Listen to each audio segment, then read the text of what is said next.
viene el tema, ¿por dónde se transmite la señal? Bueno, la señal se transmite básicamente por un elemento que se llaman conductores. Y en general hay dos, uno que va y otro que viene, las señales eléctricas. Con lo cual se lo llama en comunicaciones línea de transmisión. ¿Está bien? Línea de transmisión. Ahora, ¿cuál es la problemática de las comunicaciones? Bueno, eso también es parte de lo que después vamos a repasar y todo. La problemática de las comunicaciones es la problemática en los sistemas, ya sea en el transmisor y el receptor, pero también en esa línea que une el receptor y el transmisor, conocido como línea de transmisión. Su definición, por ejemplo, podríamos decir que es aquel canal conductor eléctrico que a través de unas interfaces de entrada y de salida unen el transmisor con el receptor. Cuando hablamos de interfaces, es el acomodamiento, digamos, de las señales desde el transmisor a la entrada en un canal. Por eso se lo llama puerto. Es decir, en sistemas informáticos recibe el nombre de puertos de entrada, puertos de salida. En el caso de un transmisor tiene el puerto de salida y en el caso de un receptor es el puerto de entrada de la señal. Pero por supuesto en el cable la señal va a salir por él. ¿Se entiende? Sí, profe. Bueno, en general, ¿dónde está la problemática en general de las comunicaciones? Bueno, ya dijimos, uno era en el transmisor y en la línea de transmisión. ¿Qué tipo de problemas podemos tener? En la línea de transmisión, lo que tenemos a priori es el problema de la distancia de esa línea. Todos saben que una línea tiene un determinado distancia en la cual la señal eléctrica, que no es otra cosa que la que viaja por la línea, va a sufrir lo que se llama la atenuación. Por supuesto que esa atenuación va a estar vinculada con una variable. Ya les digo todo, se llama alfa. Esa variable de atenuación no debe interrumpir la comunicación. Por lo tanto, se estudia todos los procesos de atenuación de una línea. ¿Por qué? ¿A qué se debe la atenuación? Y en la fabricación se trata justamente de que se produzca en menor medida. A su vez, se produce también lo que vimos como distorsiones. Distorsión por la entrada en un canal, por la respuesta en frecuencia que tenga ese canal, o sea, hasta cuánto filtra después toda otra señal. Entonces eso hace que la señal no llegue bien y se produzca deformaciones de esa señal, conocidas las deformaciones como distorsiones. Cuando decimos que es como si fuera un filtro, en realidad sí, señor, es un filtro, un cable, una línea. Y las deformaciones hacen suponer que a lo mejor ese filtro es que tiene una selección de frecuencias posibles que tenga la señal que está viajando, de todo tipo, de mensaje, y a lo mejor, si uno lo piensa como una autopista, uno podría pensar que si tiene un canal ancho de banda, podrían pasar cualquier tipo de frecuencia. Y eso es lo que pasa cuando uno tiene una comunicación cable de video por fibra. ¿Entiende? Es decir, que las líneas de transmisión son fabricadas atendiendo a toda la problemática de las comunicaciones. En otro aspecto, otro problema, ya vimos entonces atenuación, vimos distorsión. Otro problema es la interferencia de señales.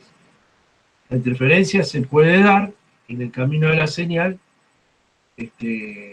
Podría pasar que alguien se cuelgue, vamos a ponerle así burdamente, y entonces se produce una interferencia de una señal. Con lo cual no llegaría completamente esa señal y encima estaría totalmente, digamos así, no deformada, sino digamos, sería una señal que no es compatible con la que se transmitió. Entonces se recibe algo que no lo es. Y eso se conoce muchas veces como batido de frecuencia, es decir, se produce armónico, como vimos en el PDF pasado, y lo que ocurre es eso, recibimos algo que no es. Eso quiere decir que una señal está interferida. Muchas veces vemos que la señal se interfiere con otra señal, digamos, por el cable y se ven tipo fantasmas, ¿vieron? Bueno, eso se llama interferencia. Y la otra señal es el ruido, es decir, cuando hay señales parásitas, ¿qué quiere decir parásitas? Que o que vienen del transmisor o que se cuelan en el canal y llegan al receptor en forma ruidosa. ¿eh? Eso siempre pasa, y bueno, ya lo vemos cuando nosotros hablamos en un sistema como este, hay veces que se produce ruido en el transmisor, o sea, en el micrófono, y bueno, lo que suele pasar es que haya un ruido, o sea, que no escuchen inteligiblemente lo que se quiere transmitir. ¿Se entendió más o menos? Eso se trata siempre por evaluar la potencia de la señal. Entonces, cuando uno transmite y recibe información a través de un medio de comunicación, lo que se estudia siempre es la potencia transmitida y la potencia recibida. Por eso, en las líneas, casualmente siempre tiene que haber un repetidor de señal en las líneas. ¿Qué significa? Alguien que repita la forma de onda nuevamente. Es decir, la amplifique cuando se atenúe para lograr una constancia de esas señales. ¿Se entendió? Sí. Bueno, ¿alguna pregunta sobre este tema? Así, preguntas muy puntuales. También pueden ser reflexiones, a ver si es así o no es así. Profe, También. se me había cortado un poco, no lo escuché cuando dijo que se estudia potencia recibida y transmitida. ¿En dónde se estudia eso? No, cuando se estudia las comunicaciones, generalmente se estudia la potencia del transmisor y la potencia que Ah, le va a está. llegar al receptor. Con lo cual, por ejemplo, en el cable, en el caso del cable, usted tiene una deficiencia de señal, por ejemplo, en un edificio, entonces lo que se busca es ir, está la caja, las terrazas, y a cada abonado se entiende que hay una medición que se puede hacer. Hoy día también se puede hacer a través de un celular, de una aplicación, que es muy profesional, son de la gente que trabaja en comunicaciones, que miran los decibeles de potencia que tiene la señal en esa línea que tienen ustedes. Y casualmente, y no casualmente, va a tener un problema de potencia de línea. ¿Está bien? Y esa potencia de línea es fuga, digamos, por alguna razón está atenuada la señal o porque algún amplificador que están en los palos de las veredas, colgados ahí a los amplificadores, esté pasando por un proceso de calentamiento o de un proceso de que está funcionando mal, y entonces, bueno, deben cambiarlo. Y bueno, esa es la tarea, digamos, de los equipos, tanto de receptor como comunicador o transmisor, y las líneas que van a transmitir esa señal. A su vez les hablaba de que un mayor ancho de banda es como si fuera un cable que permite pasar la información sin ningún tipo de problema por frecuencia. Y eso es como tratar de viajar cada uno en una autopista de cierta frecuencia. Entonces, no solaparse entre ellas, no interferirse, es muy importante, pero eso se logra cuando no se producen cuello de botella. ¿Y cuándo se produce cuello de botella? Cuando el canal, o sea, la vía de donde se transmite, no acepta la cantidad de información necesaria. ¿Se entendió más o menos? El problema que surgía hace muchos años con la parte informática, que en realidad es el receptor, ¿cierto? Transmisor y receptor a la vez, a través del módem, había un problema que era el procesamiento de la señal, la velocidad con que se procesaba la señal que llegaba. Les cuento un poquito. Puerto USB, ¿quién sabe qué es? Puerto USB, justamente, ahí está. La palabra puerto USB. ¿Sabés qué es USB? Creo que era Universal SATA Bus. SATA no, a ver. SATA era Entonces un sería. alumno. No, no. Universal Serial Bus. Serial Bus. Está bien, estaba cerca. ¿Qué quiere decir? ¿Qué quiere decir? Es un conector serial. Porque, ¿qué pasa, chicos? Les explico así. No sé si me ven ustedes ahí. Sí, Bueno, Sí, tenemos. las señales son dígitos binarios que deben pasar sincronizadamente a una velocidad infernal. Y cada tanto se lo llama palabra, para poder indicar un cierto nivel de tensión o un cierto nivel de lo que uno está tratando de transformar, por ejemplo, sonido o imagen en señal eléctrica. Entonces, ¿qué pasa? Antes la información se recibía en los canales internos de un procesador, usted entiende lo que digo, ¿no? Que se llamaban buses o bus. Esos buses, o sea, eran avenidas donde debía pasar la señal y volver, quizás, o ir a parar a otro lado, lo que dependa el administrador, era el procesador. Esos buses eran de direcciones para saber dónde están cada uno.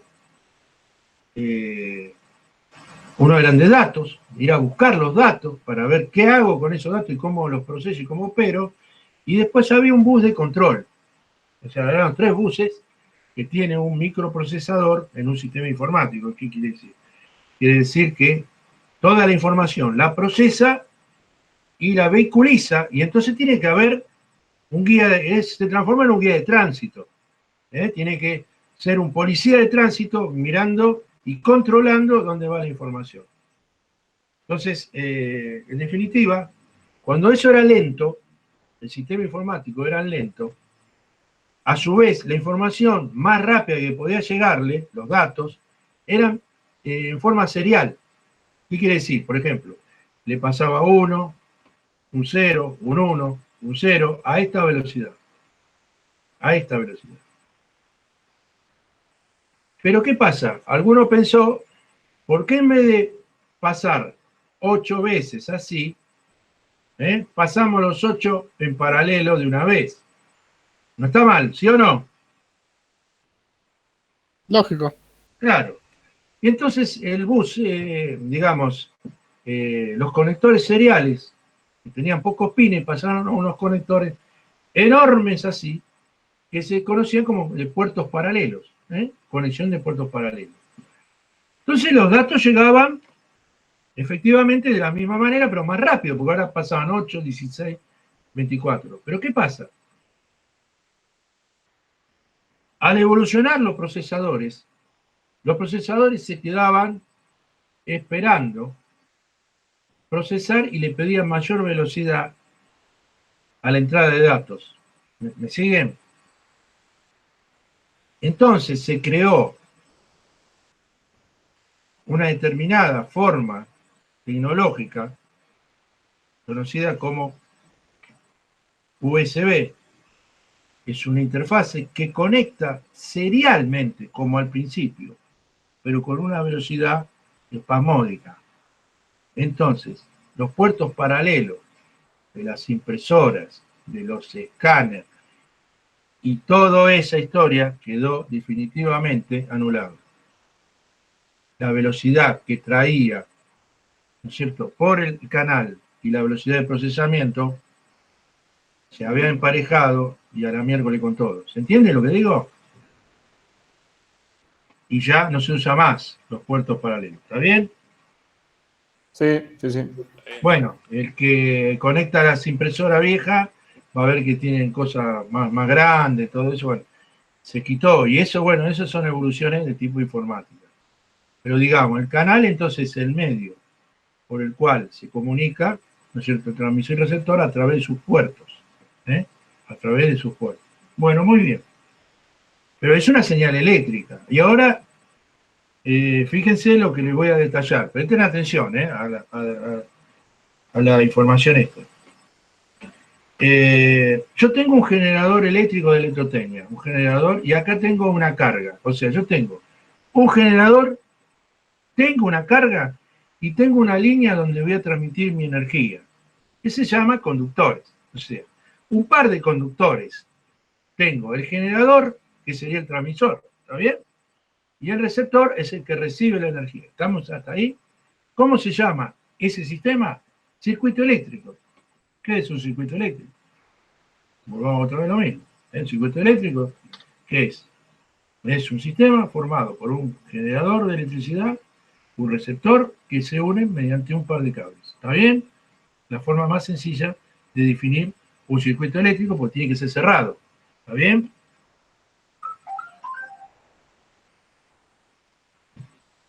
Pero ahora les pregunto, ¿cuál es la velocidad que tiene la onda? ¿Con qué velocidad viaja? ¿Qué sería cuando hablo de velocidad? A la velocidad de la luz viaja la electricidad. Exacto, exacto. La forma de onda viaja a velocidad. Pero digamos, la velocidad periódica que tiene, ¿sí? La onda. Es decir, va y viene, va y viene. Acordate que se alterna, no es solamente que viaja nada más, sino que va y viene. ¿Cuál sería esa velocidad? ¿Cómo se llama? ¿Usted se refiere como, o sea, a los hertz o a qué? Exacto. Frecuencia, ¿no? Ah, bueno, la domiciliaria ¿Cómo? acá es 50 hertz. Frecuencia. Frecuencia, claro. La frecuencia. Claro, exacto. O sea, la frecuencia, en definitiva, son el número de ondas que pasa en un segundo. Entonces usted tiene que pensar que si hay un tipo que pasa una onda, una sola onda, quiere decir que la corriente va por un lado y vuelve. ¿Se entiende? Es como un partido de tenis. Es decir, uno saca, el otro recibe y la devuelve. Eso es una onda alterna. Pero imagínense que la frecuencia de 50 ciclos, ¿no es cierto?, que tiene ¿cómo se llama? La frecuencia de 50 ciclos que tiene nuestra energía eléctrica cuando se genera, es la frecuencia con la que trabajan todos los electrodomésticos, etcétera, etcétera, etcétera. Y las fuentes de alimentación. Pero ¿qué pasa? En las comunicaciones de otras señales, llamadas señales eléctricas, no es solamente transmitir señales de frecuencia 50 Hz, nada que ver. Son señales enormes de frecuencia, como vimos en la clase pasada, estuvimos mirando que una señal de voz, yo calculaba que eso en 300 Hz no llega, o 30 Hz no llega, entonces debemos modularla para montarla sobre de 20 kHz para arriba, 20.000 Hz. Entonces uno no se imagina ver un partido de tenis 20.000 veces pasando la pelota de un lado al otro. No se lo imagina, pero ocurre eso, ocurre. Entonces, ¿qué es lo que hace esa mayor velocidad? Y ahora vamos a ver entonces ese tema. ¿Qué pasa? Como nosotros tenemos que transmitir, que dijimos que debemos transmitir por un canal con mayor velocidad, o sea, mayor frecuencia, digamos, periódica, el tema es si la línea, escuchen bien, de transmisión, de comunicación, se comporta como la electricidad que conocemos, a frecuencias bajas. ¿Cómo frecuencia baja? La primera pregunta. Claro, cuando estudiamos electrotecnia, la electrotecnia en realidad es el estudio de los circuitos a baja frecuencia. Ah, no. Yo pensé que baja frecuencia era cero. No, no es cero. No es cero. Estamos hablando que un procesador, por ejemplo, funciona a gigahertz. Gigahertz. ¿Qué significa? ¿Qué significa gigahertz? 1.000.000 de ciclos por minuto, por segundo. Más todavía, ¿no? Mil millones. Por ahí, sí. Pero fíjense que lo que hace en cada uno de esos hertz, si vos hablaste de miles de millones, en cada uno hace una operación. Se llama instrucción. ¿Se entiende? Entonces el microprocesador prácticamente lo que hace es ir a buscar el dato, ir por los buses, mandarlo a otro lado, a operar, y todo eso hace recalentar el circuito. Imagínense lo que es la electrónica ahí. Uno habla, pero en realidad es muy complejo y necesita un enfriador, un cooler, por ejemplo, una fuente de alimentación para un equipo informático. Lo necesita para bajar la temperatura del microprocesador porque está transpirando. ¿Se entiende lo que digo? Por eso es peligroso que el cooler se llene de pelo, hablando de otra cosa, se llene de pelo, de pelusa, porque al dejar de funcionar, el microprocesador se podría dañar completamente por la alta temperatura que recibe y comienza por el navegador. Ustedes verían que el navegador no abre nunca, relojea, o relojea un archivo. ¿Por qué? Porque el microprocesador ya está medio fundido. Esa es la explicación. ¿Por qué? Porque no hubo mantenimiento de ese ventilador. Estamos hablando de otra cosa, pero estoy volviendo al tema de la frecuencia. La frecuencia baja de 50 Hz, escuchen bien, tiene una longitud de onda, y ahí viene el tema. ¿Longitud de onda qué es? ¿Qué es longitud de onda?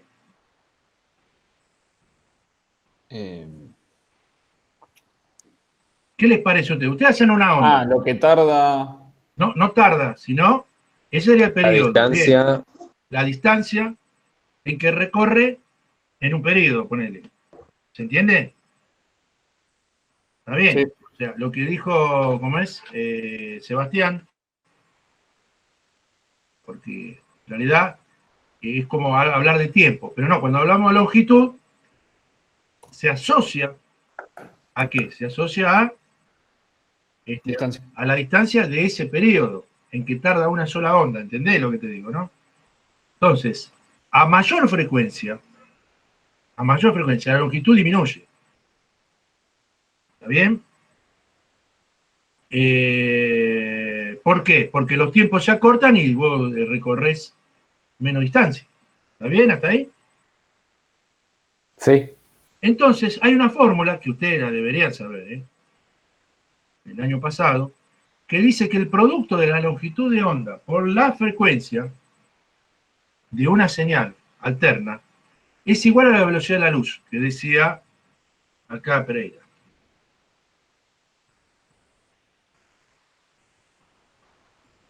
Entonces, vamos a hablar de metros. La velocidad de la luz es de 300... Esperen un minuto, claro, no están viendo eso. Esto es de madera.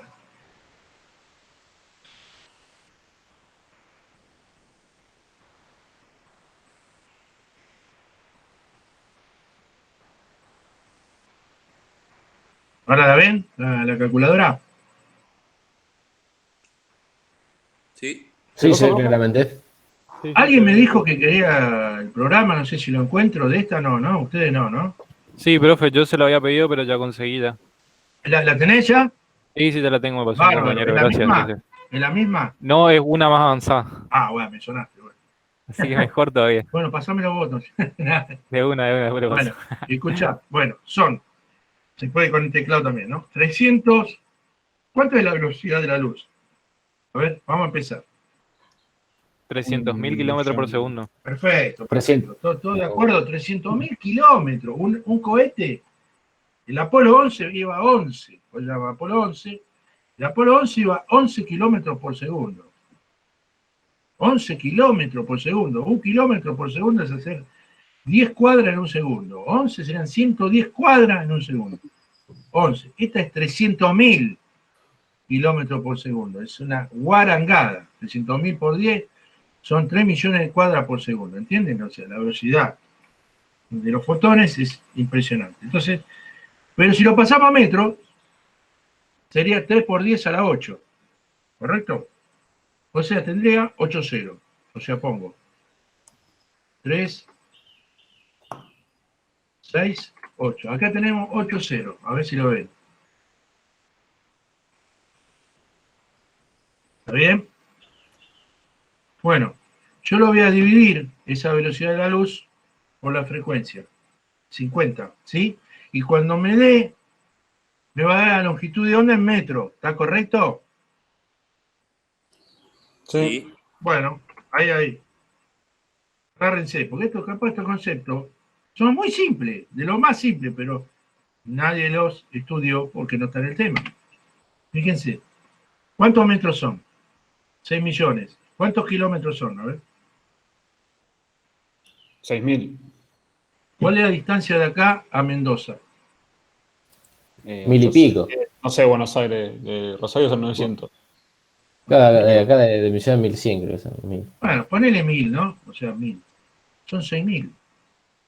Recién en 6.000, o sea, después de 6 veces Mendoza, de recorrer 6, empieza otra vez la onda. espacial, o sea, la onda comienza en Buenos Aires y termina 6 veces, no sabe, en Rusia, no sé dónde termina, en Australia. ¿Entienden lo que digo? O sea, que si yo, escuchen bien ahora, a ver si me llegan a ver, ahora esperen que voy a dejar de compartir. Escuchen bien. Si yo tengo una conexión, escuchen bien, de acá, de donde viven ustedes hasta acá, ¿cuánto varió espacialmente? ¿Cuánto? No entiendo la pregunta, por favor. ¿Cómo, profe? Miren esto, miren. La onda es esto. Viene, baja y vuelve, ¿sí? Sí, sí. ¿Siguen? Bueno, es una onda. ¿En qué variable? Está un poquito más técnicamente lo que dice. Tiene que ver con una especie de curvatura que no puedo. Entonces, fíjense, escuchen bien esto, porque esto es tan fácil de verlo, pero no surge espontáneamente, o sea, necesita una explicación. Pero lo que les digo, estaba inmerso en cuando ustedes estudiaban, y uno no, la verdad que no sabía, es una boludez. A ver, ¿qué es lo que viene? Bueno, si no cambia, entonces, yo puedo poner, escuchen bien, mi generador en el chocón, un cable, suponete, y llega, va a poner no lo hagamos tan largo porque si no uno se va a confundir. Yo puedo poner un cable desde Buenos Aires,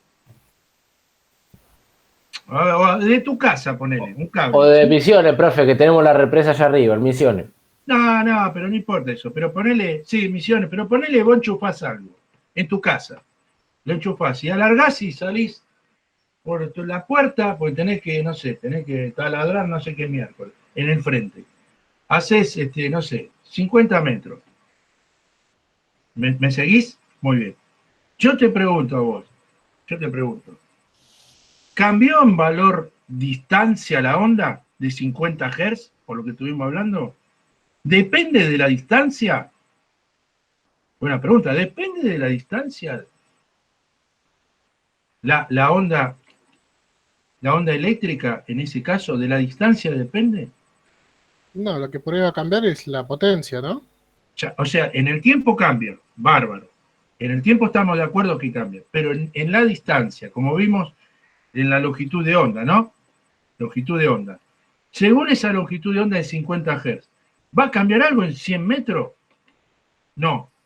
Por eso, escuchen bien, el generador y el receptor en un cable no se estudia en función de la distancia que los separa.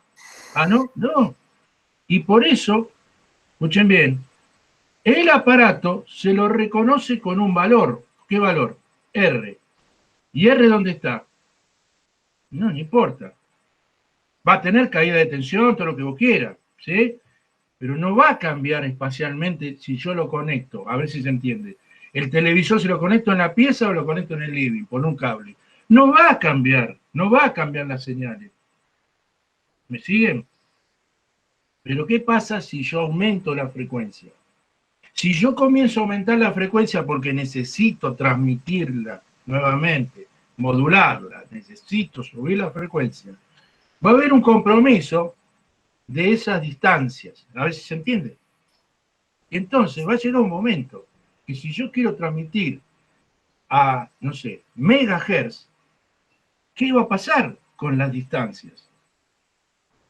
La longitud de onda, dice, se va a La tener que longitud achicar, de ¿no? onda, exacto. La longitud de onda, ¿qué va a pasarle? Se va a tener que achicar, ¿o no? Va a Se ser más achicar. corta. Escuchen bien, se va a achicar tanto que entonces mi transmisión de esa señal no va a ser lo mismo si vos estás a 1 metro, a 2 o a 3,5. ¿Se entiende ahora? Por eso es crítico, por ejemplo, los cables de USB, las longitudes, no son cualquiera. No, pero yo fui, dice la chica, todo moda y compré uno que era rosa. Sí, pero después no te funcionó bien. Porque tal, no cumplen con los requisitos. Se piensa que un cable es cualquier cosa. El conector no es el conector. Es de su longitud también. No sé si logran entender lo que le estoy diciendo. Logran entender entonces que la teoría que nosotros conocimos como electrotecnia se llama teoría de parámetros concentrados. ¿Qué quiere decir? Que la resistencia, en verdad, de un equipo está ubicado en cualquier lado. Porque total conductor es resistencia cero y lo conecto en cualquier lado. Eso equivale a decir que si yo pongo una zapatilla o pongo un cable más largo o pongo un cable corto, el televisor funciona igual. ¿Se entiende? Pero no ocurre así cuando transmitimos señales de comunicación. Porque, ¿qué pasa? Un circuito, a lo mejor, que tiene 40 centímetros, así, chiquito así, no es lo mismo si yo pongo la carga acá, o la pongo más acá, o la pongo más acá. Es decir, me está cambiando la impedancia, en definitiva, impedancia se llama, ¿no es cierto?, en alterna, me está cambiando según la longitud que estoy poniendo de distancia entre el generador y el receptor. 50 Hz, no pasa nada, la onda no es espacial, es solamente temporal, y esa es la que estudiamos nosotros desde chicos, la que sabemos, pero en realidad cuando tenemos que comunicar, la onda no es espacial, no es temporal solo, es temporoespacial, porque además, acuérdense que la onda eléctrica y magnética van haciendo la forma de que puedan ir viajando. Es una onda electromagnética en realidad, no es eléctrica solo, es electromagnética. Entonces, los efectos electromagnéticos en alta frecuencia comienzan a presentarse, en baja no. Entonces, lo que va a pasar es que aparece para estudiar, o sea, ahí se le quemaron todos los libros a los tipos, Cuando empezaron a ver este tema, se le quemaban las naves para poder comunicar. Estamos hablando en los albores de la comunicación eléctrica o electrónica de la información. Hasta que entonces decidieron hacer lo siguiente. Así que si la resistencia de algo está concentrada, me explico, en un punto, y la verdad que tiene que depender de la distancia, hagamos así. La resistencia no tiene que medirse en un lugar concentrada, se tiene que distribuir. ¡Ay, bien! O sea que según la longitud que tenga tu circuito, vamos a ponerle 3 metros, vos dividís la resistencia de 3.000 dividido 3 y te da 1.000 por metro. ¿Se entiende? Entonces comenzó a verse que los parámetros ya no eran concentrados, los que debían estudiarse. ¿Cómo eran los parámetros? Distribuidos. Entonces eso se llama teoría de los parámetros concentrados a baja frecuencia, llamada electrotecnia, y la teoría de alta frecuencia de parámetros distribuidos se la llamo teorías de circuitos. Teoría de circuitos. Ya no es más electrotecnia, teoría de circuitos. Entonces, bueno, ese es el principio, digamos, por el cual se va a representar, fíjense, un pedazo de cable. Un pedazo de cable va a tener resistencia, pero también tienen inductancia, bobina y toda esa historia. Y fíjense cómo entendieron ellos que era una línea para poder estudiarla. Fíjense cómo hicieron para estudiar entonces matemáticamente o ingenierilmente, lo que quieran, técnicamente. Dijeron así, ya que la línea tiene un metraje impresionante, por ejemplo, ¿qué pasa si yo la hago tan cortita? Escuchen bien, la fracciono la línea y la estudio, cómo funciona una línea cuando pasa la señal, tan chiquita que lo que voy a decir es lo siguiente. La voy a fraccionar de tal manera que por más que vos me hagas chica ¿cómo se dice?, el circuito, siempre yo te voy a hacer que el circuito no sea comparable con la onda de... A ver, esperen que vamos a decirlo de vuelta. La línea tiene una cierta longitud, bien, hasta ahí vamos bien, bien. Por más que sea alta la frecuencia, yo voy a tener un lambda, una longitud de onda, ¿la ven? Determinada, que es baja. ¿Estamos de acuerdo? Sí, sí. Ahora, por más baja que sea, cualquier circuito podría ser grande frente. Entonces, ya no puedo concentrar los parámetros. No, está bien. Entonces, ¿qué vas a hacer?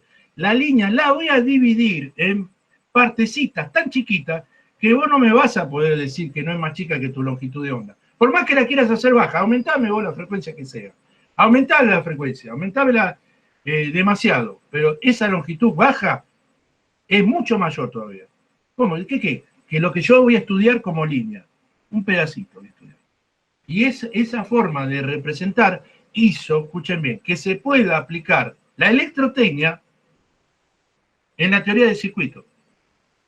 O sea, ¿qué quiere decir la electrotecnia? Chicos, ¿qué es la electrotecnia? El estudio de los circuitos eléctricos en baja frecuencia, aplicando las leyes de Ohm y de Kirchhoff. O sea, la suma de tensiones, la suma de corriente y la tensión igual a R por I. Esas serían las leyes de la electrotecnia. ¿Se entendió hasta acá? Sí, profe. Fíjense lo Sí, que sí, dice ahí. Sí. Va yendo. Es un modelo. O sea, a partir de un modelo que dice, así que yo no puedo aplicar la teoría de electrotecnia. No, ¿por qué? Porque vos si aumentás la frecuencia del transmisor que vos tenés que necesitar para modular, resulta que tu longitud de onda, ¿no es cierto?, es muy pequeña frente a tus dimensiones del circuito. Bueno, yo voy a estudiar mi circuito, lo voy a hacer tan chiquito y lo voy a poner todo en cadena, de manera que siempre lo que estudie va a ser más chiquito que tu longitud de onda. Y entonces voy a aplicar las leyes de Kirchhoff y de Ohm ahí en eso. Y eso solucionó el problema.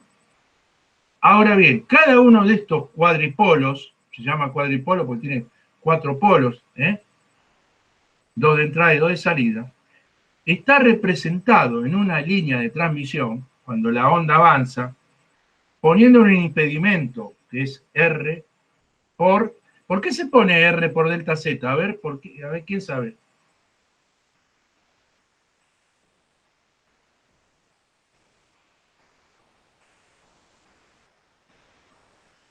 ¿Podrían saber o no? Me parece que no, profe. Fíjense, R es resistencia, L es la bobina, o sea, tiene un efecto de pérdida por calor cuando pasa la onda. Bien, en el conductor. Tiene un efecto de acumulación de corriente en el cual se pierde también energía. Luego, tiene un problema entre los dos cables, el que va y que viene, que se producen capacidades parásitas. ¿Lo ven? Esta C, que en realidad son capacidades que existen realmente por la cercanía entre la señal que viene viajando de izquierda a derecha y la que regresa por la línea. ¿Se entiende? Y hay una pérdida también por la misma razón. Es decir, hay una pérdida entre este conductor y este conductor que se establece como resistencia en paralelo.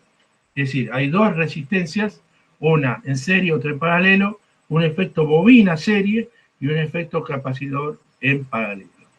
Ahora, ¿por qué se pone R por delta Z? Le acabé de decir que el estudio de parámetros concentrados dice que esta resistencia en realidad no son ohm nada más, sino son ohm por metro.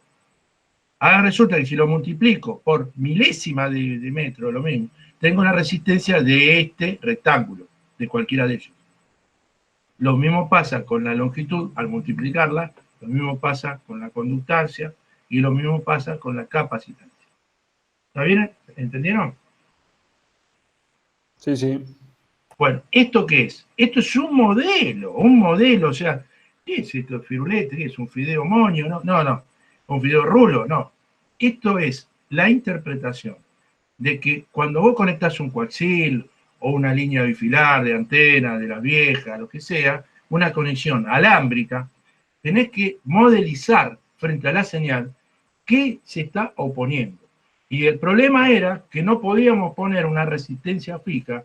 ¿Por qué? Porque la longitud, de alguna manera, me está diciendo a mí que va a depender de la longitud. Por eso la resistencia, esta R, debe ser pensada como el valor total de una resistencia dividido la longitud total. Entonces, luego, cada uno de estos segmentos es una parte serial de muchas que están en cascada o en serie. ¿Está bien? ¿Se entiende? Cada uno de estos parámetros mide en consecuencia, después yo se lo voy a dar todo escrito, le voy a dar todo escrito lo que significa cada cosa y qué es lo que significa estas potencias perdidas muchas veces o acumuladas. Otro punto que es interesante que vean. Por último, ¿no es cierto? Esperen un minuto. Otro punto es necesario que sepan. Cuando uno avanza, digamos, ya sea mecánicamente, eléctricamente, siempre hay oposición al avance. Nunca uno avanza sin oposición. Y más cuando uno atraviesa un medio. Si uno atravesara, digamos, el espacio, no pasaría nada, es el vacío, conocido como el vacío. Pero cuando uno empieza a atravesar un medio, que es entrar en un cable, ¿se entiende lo que digo?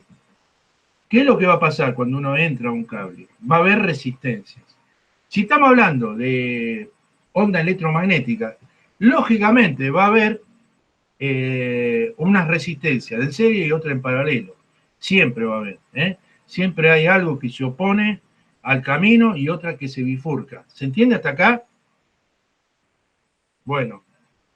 Y por último, los efectos de bobina y capacitor se los llama efectos de acumulación de energía. Escuchen bien esto que es interesante. La onda de transmisión avanza, tiene pérdida, serie y paralelo, pero además acumula algo. A ver, ¿se entiende? Acumula algo. En definitiva, ¿qué está haciendo la línea? Está permitiendo pasar, vencer el calentamiento por acción de electricidad, pero además está siendo filtrada. ¿Por qué filtrada? Y está siendo filtrada porque toda la energía no está yendo. ¿Por qué? No, hay una parte que se puede perder en calor, pero la que interesa como filtro es aquella que me la está reteniendo. ¿Se entiende? Sí, Los profe. efectos que produce una bobina y un capacitor es acumular. Es como si yo digo, bueno, yo estoy acá parado, dame un poco de energía, si no, no pasas. Esa acción se lo llama filtro, chicos, filtro. No, pero sí, pero vos pasaste, como el café. Pasa, pero la borra no. El café pasa, pero la borra no. Y el café era todo. Antes era la borra, ahora no es la borra. No, es el líquido. Bueno, es el líquido. Pero quiero decirle que el proceso por el cual no llega todo lo que entra, esos impedimentos, impedancias, tienen que ver con calentamiento mientras la onda va avanzando y con acumulaciones parciales que se van produciendo en el camino.